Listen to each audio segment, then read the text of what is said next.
For those who just joined, we're going to give everyone a couple more minutes, maybe just another 60 seconds, and we'll get going. Seems like people are starting to hop on.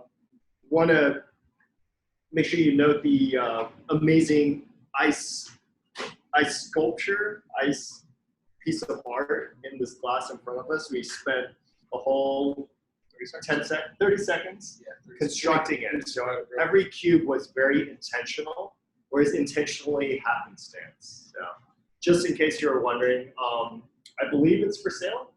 Yeah. It is for sale. It's $4,000. For $1,000. $4,000. Oh, $4,000. Yeah. Just take liberties with my art, please. Man. Well, there you go. Wildly expensive. What can I say? All right, let's get going. For everyone who's already joined, thank you so much for joining us here on Modernist. For those that don't know, we're located downtown in the Brewery District at 719 Fulton. We're across the street from Zach's, around the corner from Tioga off Fulton Street. We're super excited that you guys are joining. We're glad we have this opportunity. We wanted to showcase a couple of our drinks that are available to go right now, and actually one that we're considering adding to what's available.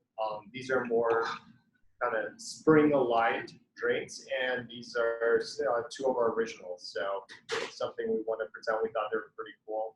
Ryan, anything you want to? Guess we roll into it. What are your names? Hey everyone, I'm Poe. I'm Ryan. So Ryan's our bar director here. I'm a bartender here, and see if we can fumble our way through this. All right. So first drink that we're starting off with, guys, is going to be called the Royal Bee. That's a riff off the traditional Prohibition cocktail called the Bee's Knees, which is dry gin, fresh lemon juice, and honey. We changed ours up just a little bit with some essential lavender oil inside of our honey syrup to give it a nice floral pop and finish. So we're going to start with our juice. We always want to start with the least expensive ingredient first. That way, if we mess up, we aren't wasting that much money. You know what I mean? So we'll start with our lemon juice in 1 part. So that was 1 ounce of lemon. Yes, sir. And next is lavender honey. Perfect. And then last is going to be our core spirit, which is going to be dry gin. So don't forget that. It is essential to... No, you're not going to taste all gin. It's going to have a nice juniper pop, but some of those harsher flavors are going to be covered up and masked by the lavender, honey, and the citrus as well. So Ryan's a history buff. I'm going to introduce something he'll probably add on. Oh, I'll let him shake real quick because it's a little loud.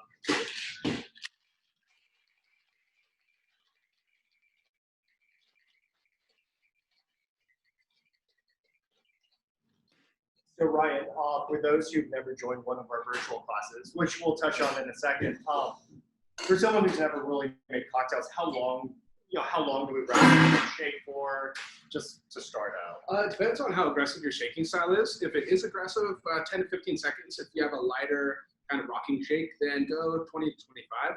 You will start to feel the ice breaking down in the tin, and you'll start to feel the tin getting really cold. So let the tin tell you when you're done, essentially. Once it gets really cold, once you feel the ice starting to change inside of it, you're pretty much done. But again, it does depend on how aggressive your shaking style is. So while Ryan's doing that, a couple fun facts. He mentioned that with the gin, that the flavors of the gin are largely masked. That's because the Bee's Knees was actually a Prohibition era cocktail. And in that time, there's something called bathtub gin. So this was really terrible gin. And the point of the Bee's Knees was to mask the flavor of the gin. So you have heavier notes from the honey. We made it more spring aligned with the lavender.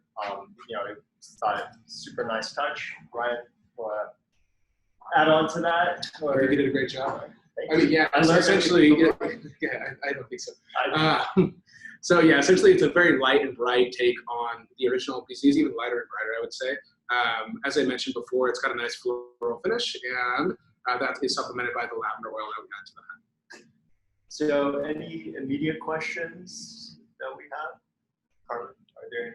No. Okay. Do you make the lavender honey in-house then? Yeah, How do you yes, use that? we do. Yes, we make it right. Yes, that is not something you can typically buy off the market. It's a large part of what we do. This next one that you'll see, it's also, there's some, we have an in-house cordial. It's kind of what allows us to be a little more creative, and we're not constrained by what's available on the market, right? Being able to make it ourselves gives us a lot of flexibility, and it also allows you to enjoy a wider range of flavors and types of food. And the cordial shelf stable as well. So it just goes into using it as much as we can with everything that we have, trying to be as sustainable as possible. Before we jump into the second drink, we mentioned, so every Thursday night at 7:30 p.m. on our IG Live, we actually also do a virtual class where we walk through, a little slower, we have a little more time there, but we walk through 3 cocktails. The theme changes every week. You can find information on our Instagram. You know, we highly encourage it. It's meant for you. If you really won't go along, sometimes we use ingredients that are hard to find, or you may not necessarily want to buy a bottle. We do absolutely provide cocktail kits that you can purchase to follow along. Look, if you have any questions, feel free to ask or just DM us offline. So I'm going to lead into our second cocktail. It's our Pumped and Proper. I guess, Ryan, while I start, you want to talk a little bit about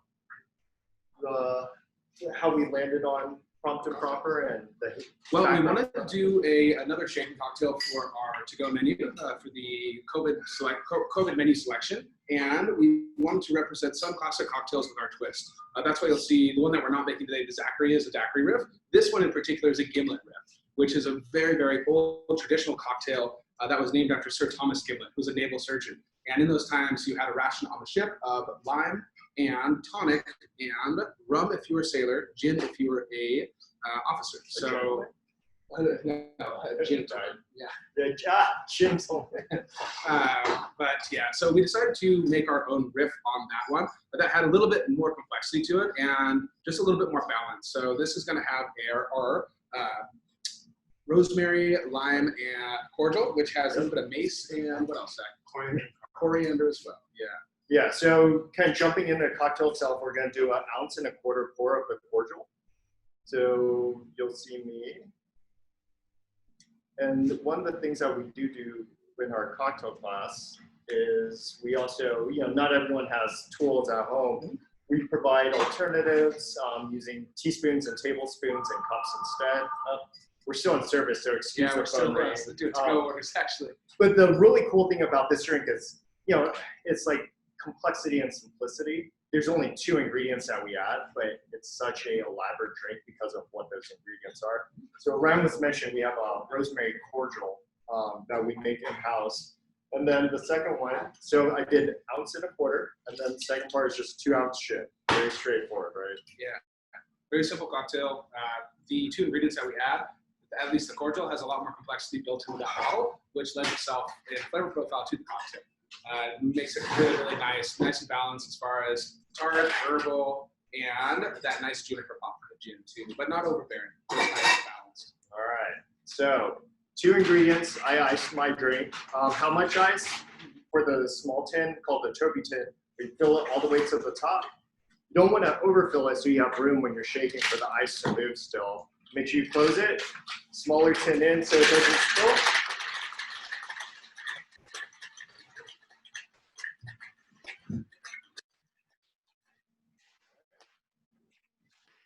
A nice solid shake there. Make sure you get it properly chilled and diluted. That.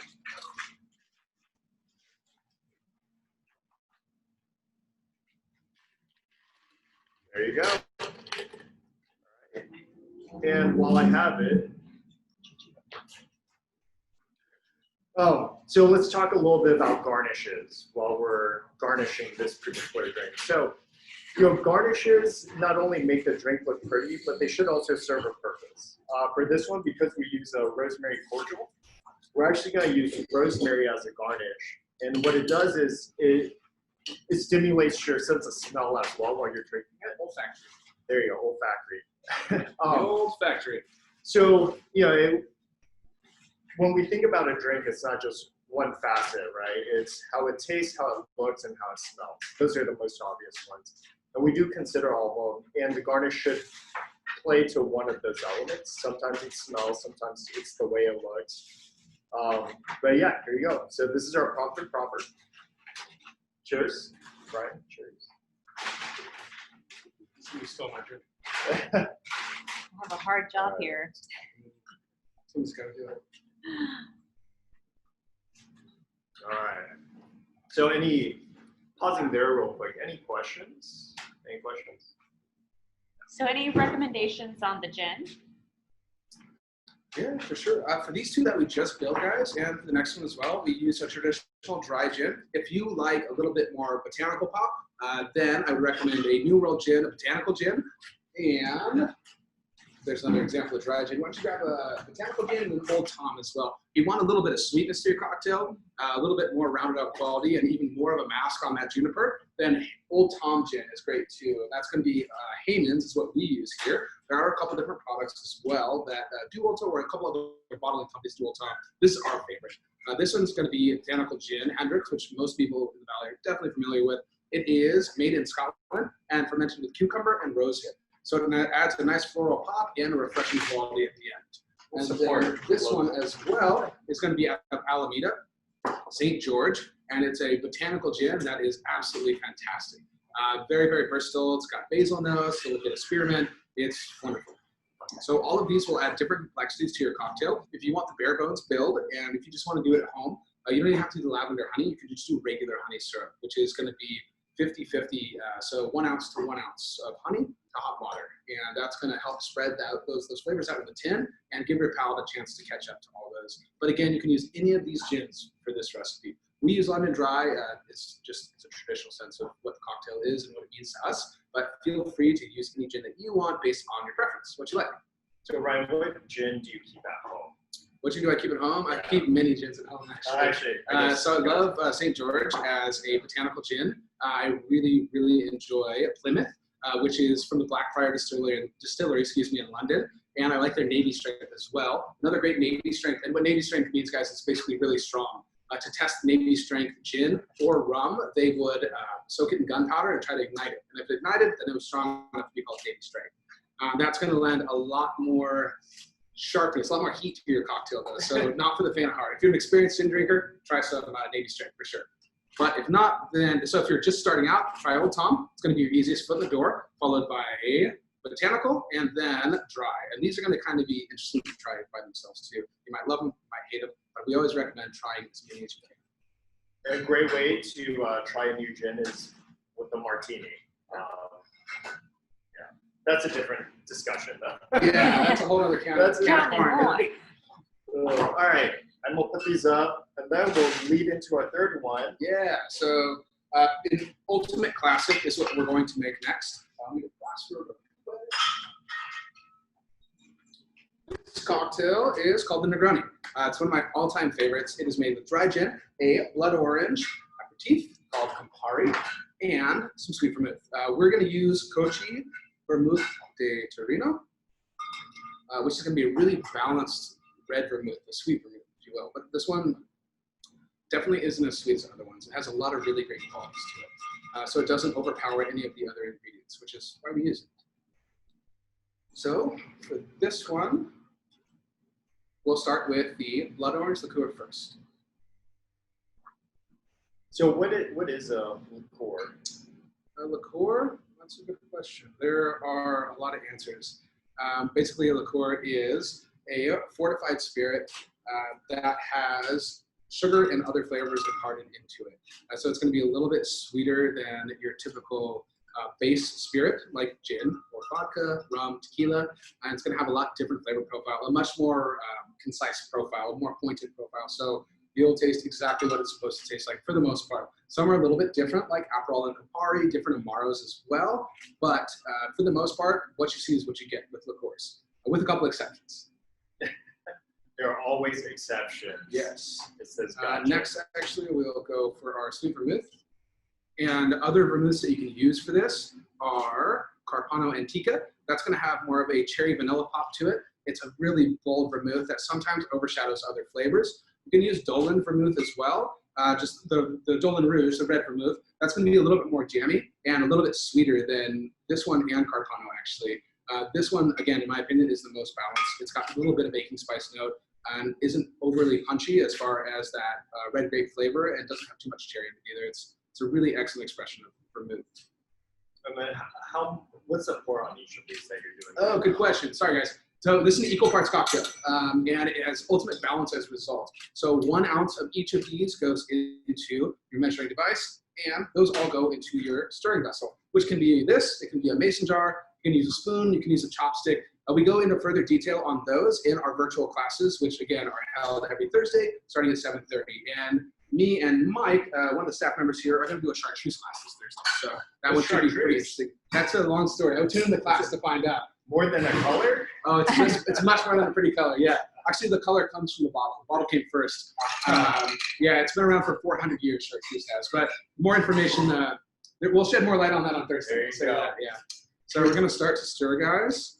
Typically, if you're using larger ice like this, 40 rotations is proper. It'll break this down with the proper amount of water to help that cocktail blossom and open up and chill it at the same time. So Ryan, I can't help but notice your amazing technique. It looks so cool when you do it. But you know, when I'm at home, I can. Oh, geez, Carmen, the screen flashed on it. No, when at home, I can't do it as cool. You know, I'm just figuring it out. Honestly, this is one of those things. Repetition is your friend. You got to do some things a lot of times before you start getting good at them. If you would have seen me stir for the first time, you would have laughed, like my coworkers did. And here's a thing: if you ever see a bartender stirring, and I don't know, either you have really amazing rapport with them, or you want to throw them, just ask them to stir with the other hand, and then you'll get a sense of how much they practice being ambidextrous. I'm getting scolded right now. If you want to, yeah, I guess so. Actually, you may get that. You want to test your bartender, yeah. Bartender. Yeah, every bartender loves to be tested while he's on the job, or she is on the job. So make sure you do that. He's like, hey, can you stir with the other hand? Actually, yeah. Can you stir 4 at a time? What? Every pro can. All right, guys. So the finishing touch on this guy, we use blood orange liqueur, so we're going to garnish with a bright orange to, again, lighten up the nose on it and give it a really nice pop. So every time that you go in, the first thing you're going to get is a really ripe orange aroma that pops into your olfactory, and the smell translates directly into taste. So it's going to help soften these aggressive flavors and the spirit-forward quality of the cocktail, and just soften it up just a little bit for you and make it even more enjoyable. And what are you doing right now? We always trim our garnishes just to make it extra pretty for you guys. So if you can't see what Ryan's doing, he's kind of cutting off all the rough edges that you get when you just take a peeler to a fruit. And so now it's nice and clean. Yeah. So next, guys, the white side is going to be the pith, and that's what you want facing towards you. The orange side you want facing towards your cocktail. And then you're going to give this a pinch from side to side. And then it's important to note, too, that the orange oil isn't just in the center, it's on the sides, too. So give it another pinch and get all that fresh oil over the top of your cocktail. And what's a term we use for this technique? Expression. Yeah, express yourself. Express your peels, too. Express yourself. Please do. And then after that, so there's still oil in the peel. We'll go ahead and rub it on the glass.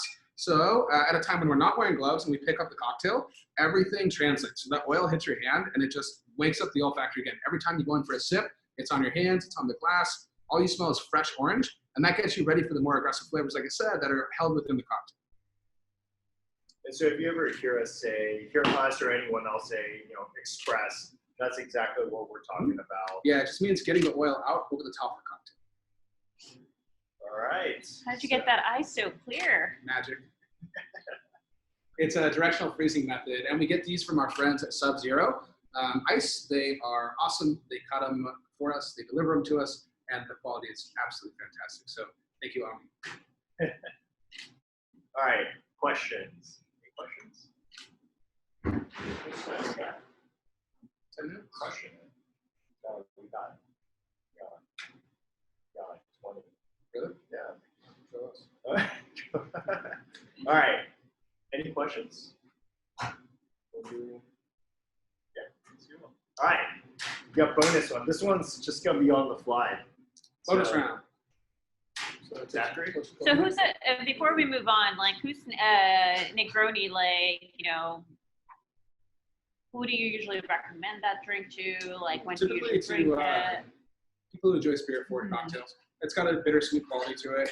It's very, very nice. It's a great summer drink, even though it is all booze. It's also a great winter drink because of it. So has definitely a warming quality to it, and definitely a spirit-forward quality to it. I would say that this cocktail isn't for the faint of heart, but if you do enjoy gin, and if you like blood orange, if you like bittersweet profiles, then it's the perfect cocktail for you. And where can they, any recommendations on where they can buy some of these liquors that you guys are showcasing? All of these can be found at Total Wine or Bevmo. If you can't find them there, then go to klwines.com and they'll ship it right to your door. So for the most part, like Kochi, Campari, you can definitely get it at Total Wine. Renals may be a little harder to find. That's where you find the style, whether like Beefeater or St. George or any of the ones we kind of pulled in front of you. If you ever have issues locating a bottle, just ping us. Honestly, sometimes we go through the same issue. You know, we know a bottle that we want. We just have to figure out who has it and who we can get it from. Gotta hunt them down sometimes. Yeah, and they're always somewhere. And like I said, I recommend earlier, if you can't find it anywhere, go to klwines.com. They will ship it right to you. It's the best solution. And any food pairing recommendations for these cocktails? these cocktails.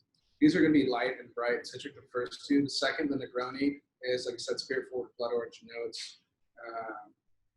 There's quite a few things you can pair them with. Charcuterie boards, right? Charcuterie is good, yeah, especially for the Negroni. I think the too. At the Negroni, that's right. I mean, Negroni, like it's a great. Yeah, it's kind of one size fits all. Yeah. Because it's bittersweet, it highlights the profiles on a lot of other ingredients, especially if you're eating with it.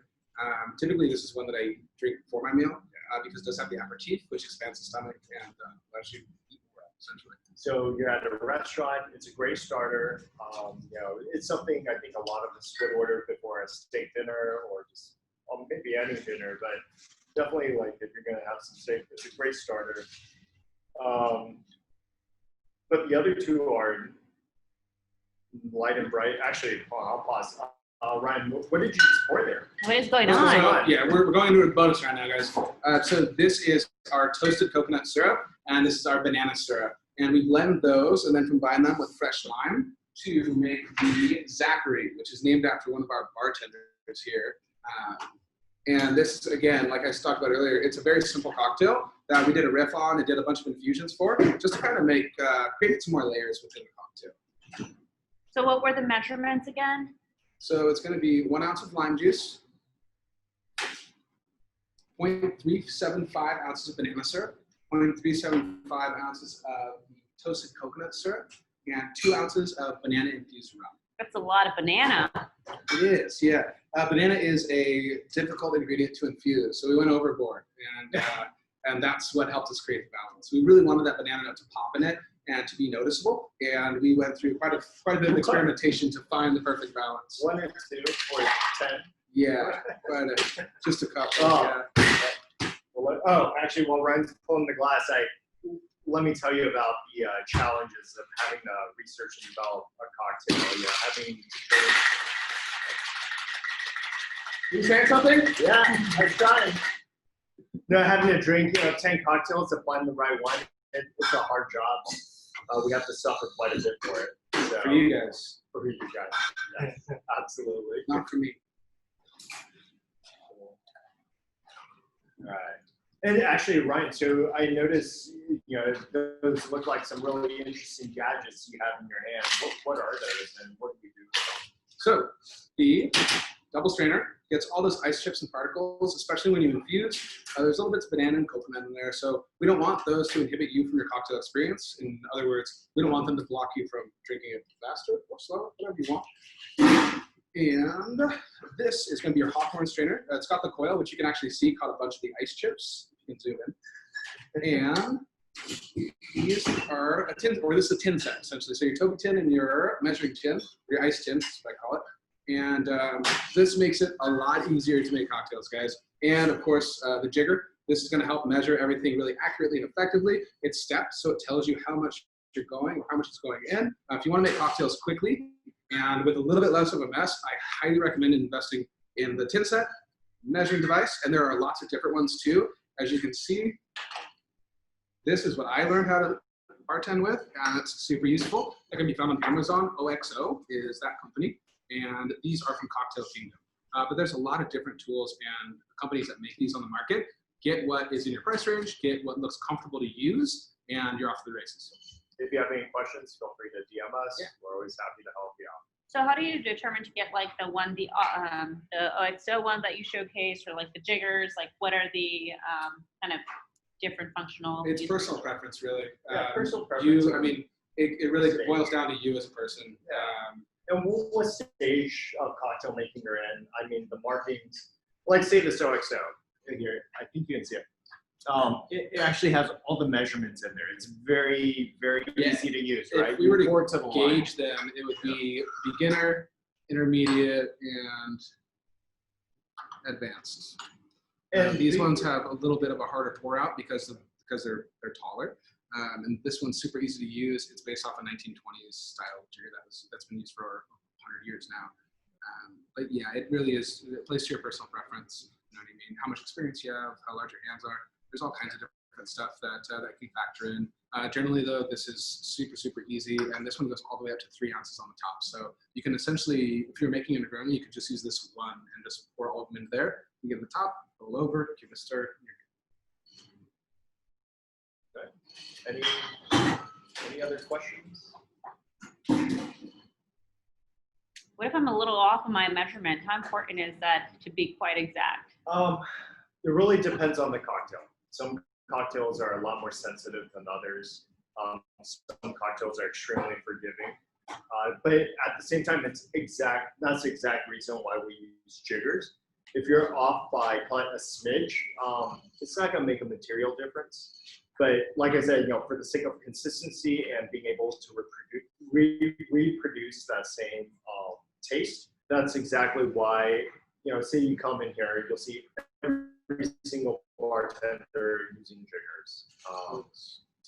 I mean, maybe sometimes you'll see our very, very senior bartenders like Ryan or Zach. Maybe they'll free pour when we're completely packed and you just see a string of tickets. And even if we do free pour, it's a calibrated free pour. So the first 10 to 50 cocktails that we make are all with use. And you won't notice, but we count every single thing. Every single time liquor falls from a bottle, we do a measuring device to always count it. So after, like I said, 50th cocktail, if you've been doing it for a little while, you can have a really good idea. Not to mention we taste everything before it goes out too. So it's even off a little bit, but things going to get remade no matter what. And so that's meant to really, like, when I come into the bar, I don't have to order from any specific bartender, right? They should all be able to create the same. No, everyone's trained to the same level here. If you are back here behind the stick, that means that you've been trained on spirits, on classic cocktail, how to shake, how to stir, how to mix effectively and appropriately. So when you walk in here, the bartender's back here, whether it's myself, Poe, Zach, Edward, Tony, anybody, you can absolutely count on quality with every single cocktail. And if it's not quality, that's fine. Can they ask any of us to stir with the other hand? You can ask Poe. Make sure you ask Poe. Make sure you ask me. Yes, absolutely. I would love to stir with my other hand. Yeah, just research really difficult questions about bartending and then ask all those to Poe. That would make my day. Yeah, seriously. So tell us about this Zachary. Who's this Zach guy? Shouldn't talk about Zach. He's right actually too. Yeah, he's standing across from us. Yeah, he's to our right. Zach's a character. Zach loves rum, and we've always kicked around the idea of making a cocktail after him, especially the daiquiri. Actually, from when we first started, you'll see us taking a round of shots either right at the beginning of our shift or halfway through when we're getting crushed, and those are daiquiri shots. So it's always been a running joke. And what is a daiquiri? A daiquiri? Yeah.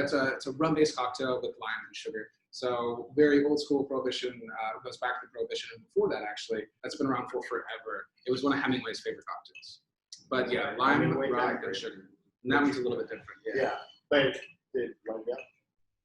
it's the same part actually, right. like the same style of the cocktail. Yeah. It's just a little splash of grapefruit, a little splash of cherry liqueur as well. Absolutely. All right. What else do we have? So, what would you recommend for a starter, like home bar setup? Starter home bar setup? Yeah. Great question. Like, what are some liquors you think they should have? Like, gin, vodka, rum, like, there's a ton of water? Like, what are some, like, if you were to start a nice starter bar at home, like, what would you start with? Is that someone asked that question? Yeah. What kind of budget that would affect our response pretty drastically? I guess, all right, maybe unless we get an immediate response, let's say, what, 150? We could start with 150. Yeah. 34 tools. You'll add to it. If you start it, you'll add to it. Yeah, You know what I mean? for sure. Just bare bones basics. You're going to want vodka, gin, tequila, triple sec, Cointreau is what I recommend. And so vodka, gin, rum, whiskey, a little bit of scotch. And then you're going to want to have a couple of different bitters. Angostura is the one that is most widely used in cocktail culture, I would say.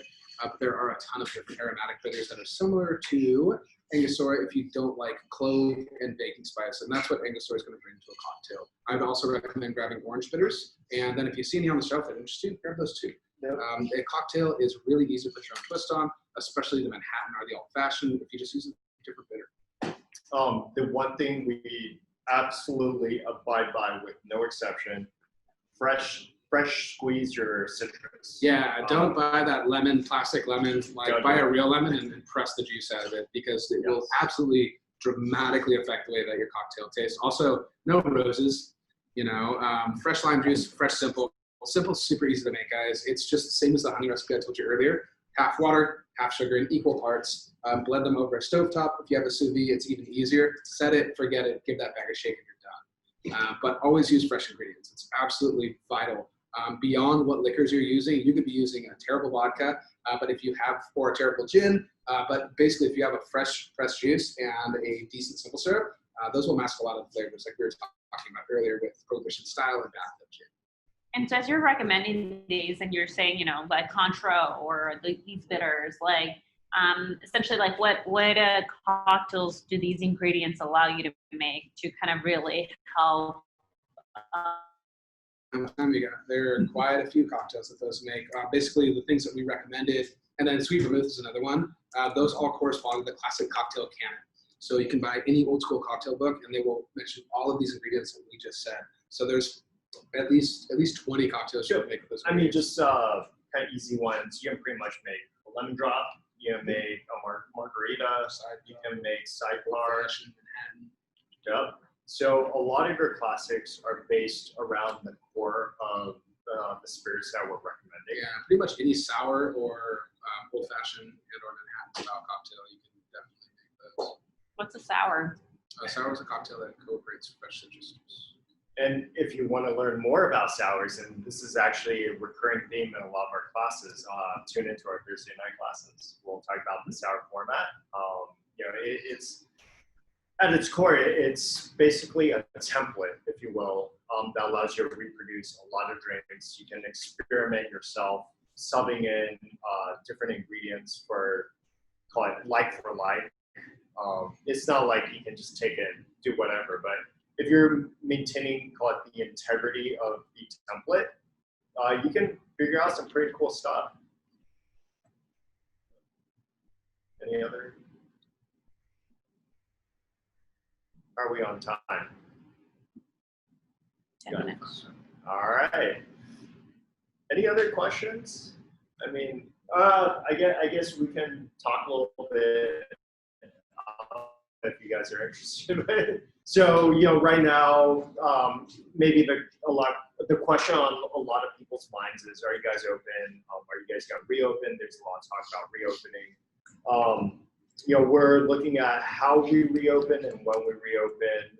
Bars are not restaurant bars. I think we've heard that maybe in the next couple of weeks. In the next couple of weeks, we'll be able to open back up. I think, in the meantime, we will continue to provide to-go operations. That's available Tuesday and Thursday through Sunday.